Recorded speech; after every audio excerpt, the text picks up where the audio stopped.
BBC Sounds. Music, radio, podcasts. Go on!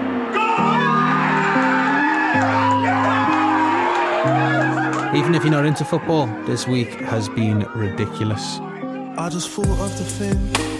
Last night, Tottenham Hotspur beat Ajax in Amsterdam 3-2 and went through to the final of the Champions League for the first time ever. It's a big deal.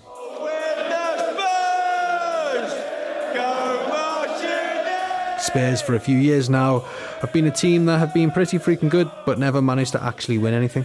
And that could now change with the biggest cup of all. It's a magical moment for football fans, and what's even more magic is that they're going to be playing against another English club, my team, Liverpool FC. Something about you got me feeling like I love you.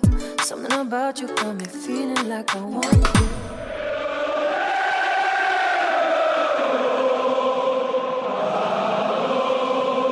My name's Ben Zand, and I'm still pretty emotional from the other night, I have to be honest. And this is the next episode. Today on the pod, we're chatting through the brilliantness and also the shitness of being a football fan. So the night before Tottenham's Lucas Moura scored a hat-trick and pulled off a footballing miracle, you probably saw the greatest team in the world, Liverpool, also went through to the same final. As you can tell, I was amazingly happy. We nearly won it last year, but Real Madrid beat us, and this is our chance for redemption. I'm a Liverpool fan, born and raised, and football is such a weird thing. It is the only thing in my life that makes me feel true, pure elation, hug drunken old men in pubs, and genuinely feel complete sadness at something I have no control over, all because 11 men I don't know did or did not do something. The last time Liverpool won the Champions League in 2005 was legitimately one of the greatest days of my life. I remember where I was, who I was with, what I was doing, which is pretty weird. It's only a football game. Don't really remember anything else in my life.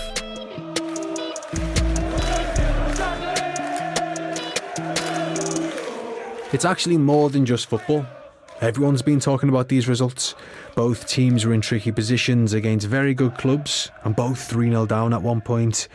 And through sheer determination, they did it. And it makes us all believe in the human spirit that little bit more. It is inspirational.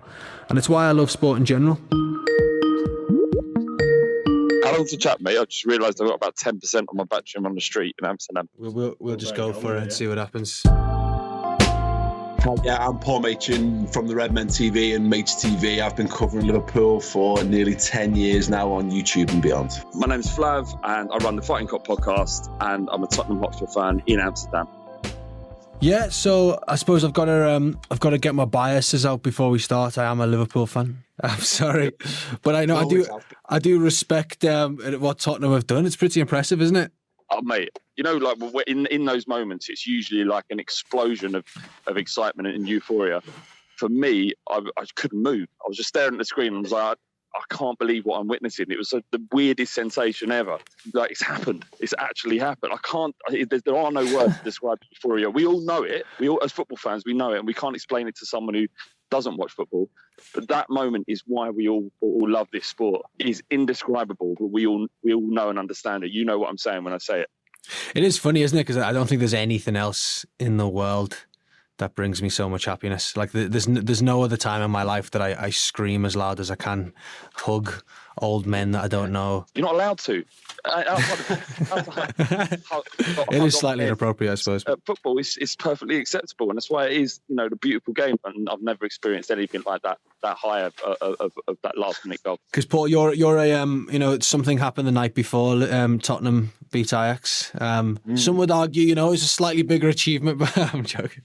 No, but how did you feel when we beat Barcelona? Honestly, that's the greatest night I've ever experienced at Anfield. And I've been going there for a very, very long time. And for people who people who don't like football and who think it's boring, don't kind of spend much time thinking about it, I'm sure this week they probably will be hearing quite a lot. But how would you explain your love to them? It's very, very difficult to explain because there's nothing quite like it. Like I say, I have plenty of things that I enjoy, and there's plenty of things to derive pleasure from in life. Loads. There's myriad options for it, but nothing gives you the same feeling. And you know, when it's a pseudo religious experience, I think, being a proper football fan. And I'm not even sure you necessarily get the same payoff with religion. You know, in that regard, you know, the highs and the lows provided by football, and you know, and I think actually almost chief amongst most sports. There's a lot of sports similar, but yeah, football has it because it's so long and it's so free, and there's so many different things. There's so many ways to achieve that within the game. But it's funny, isn't it? Because there's something, like, for me, there's something that it just makes me feel at home no matter where I am. Like, there's something in Liverpool Football Club that just reminds me of, like, comfort, you know, like, it's like, and if I'm in like another country, I'll watch a Liverpool match and it like reminds me of all those nice times at home. Like, there is just something tribal about football. There's loads of people who casually follow football, and you know, fair play, and they probably have a much more relaxed life than we do.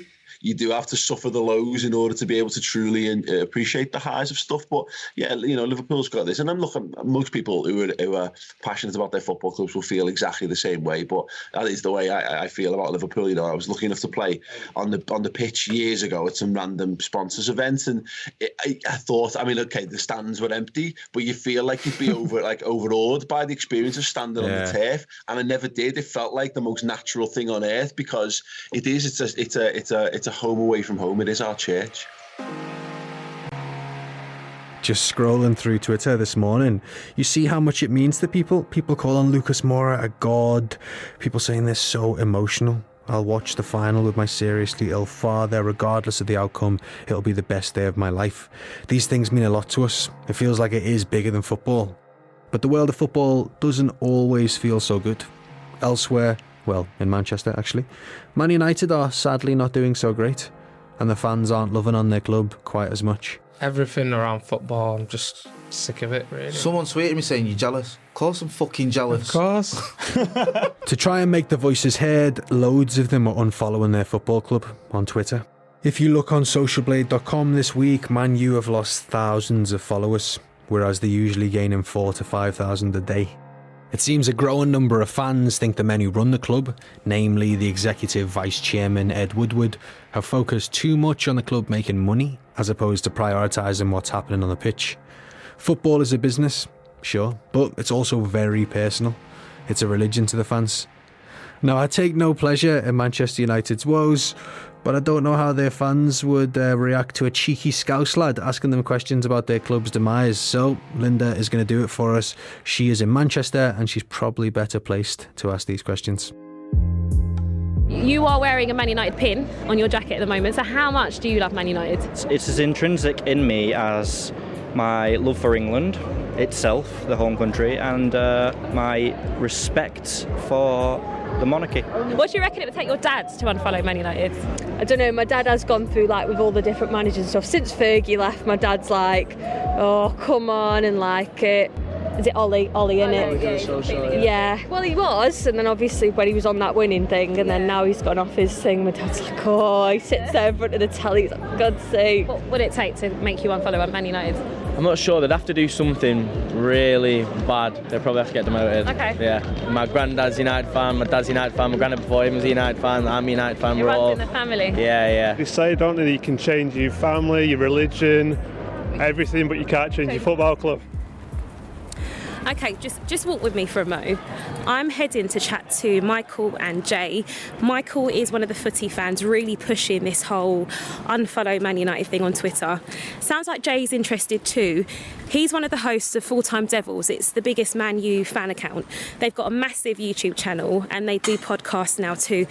He's not as into the whole idea, but he totally gets it. What does football mean to me? Yeah. At the minute, angst, depression, sadness, lack of sleep, horrible feeling in the pit of my stomach. Oh, God. Waste of money. Anything else? Yeah, I've probably got a few to add, but he's pretty much covered it, yeah. Do you feel the same, Michael? Yeah, I mean, football's a big part of your life when you've followed a club all your life, and yeah, at the minute it's not great. I'm looking forward to the season ending, to be fair, at this point. Okay, well, the unfollow Man United movement feels like it happened overnight, almost. What's been your involvement with that? There was a couple of guys on Twitter, and I think it was literally a conversation that we were having, saying, you know what, if we unfollow Man United, it might have an impact. And I don't think anyone is really daft enough to believe that unfollowing the club account on Twitter is going to make a massive change, because it won't. That alone won't make a massive change. But I think what we're trying to get across is that bringing the fans together and doing bigger and better things than following the club on Twitter. And this is just a good start for it, I think. But what does it mean? Does it mean you're no longer a fan? How does it work? Not at all. I think you can be a fan of the club, but you can't be a fan of how it's being run. And I think that's something that every fan agrees on. So I'll never stop supporting the team because it's impossible. It's in my blood. But the guys who are running the club, the guys right at the very top, the guys making decisions on transfers are not doing anything right. And it's pretty clear to the naked eye. Even, your average fan can see that. Jay, what do you reckon? What's your take on all this? It seems to have at least generated a discussion, which I think is important. And I get it. Exactly. I think for me, I'm a privileged position that I can go to Old Trafford. I can, if I wanted to boycott the game, I can stop going.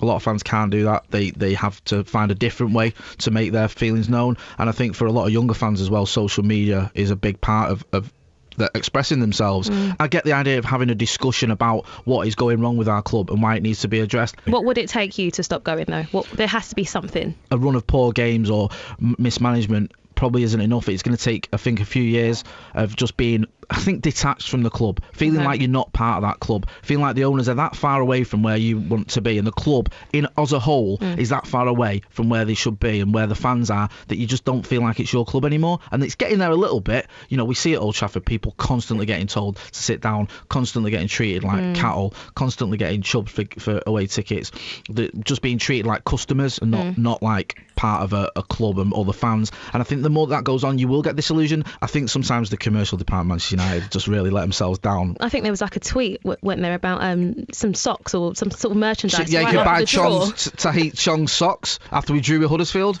There's something, a bit of memorabilia that every United fan will want. The famous socks from the 1-1 draw at Huddersfield. Yeah, can't wait to put them on my wall. Thanks, Linda. Football is a funny game. A lot of football fans are watching what's happening at Man U. And remember that Liverpool fan I spoke to before, Paul from Redmen TV? Well, controversially, I asked him about Manchester United's position. It's painful for Man U fans, and in part, it seems down to the tricky balance of the fans who see their clubs as a pseudo-religion and the owners who see it as a business. Have you heard much about this unfollow Man United? I think it's wonderful from a Liverpool perspective because, and it's a bit of Schadenfreude, of course, that, trying to take, deriving pleasure from the misery of others. Wait to see your biggest rivals in a situation where there's so much unrest. It's that weird blend, though, isn't it, in that football is, however much fans like it or not, it is a business, and the clubs are operating essentially big businesses, but the fans see them as you said, the kind of pseudo-religion, and it's kind of like the blend and the difficulty of fans feeling so attached to something that people are trying to make money out of. There is a bit, as a football fan, you kind of look at it and think, I feel for the fans. I feel for the truly passionate fans there who feel disenfranchised by that, because that could happen to any of us. It has happened to us. Liverpool have been through similar situations themselves.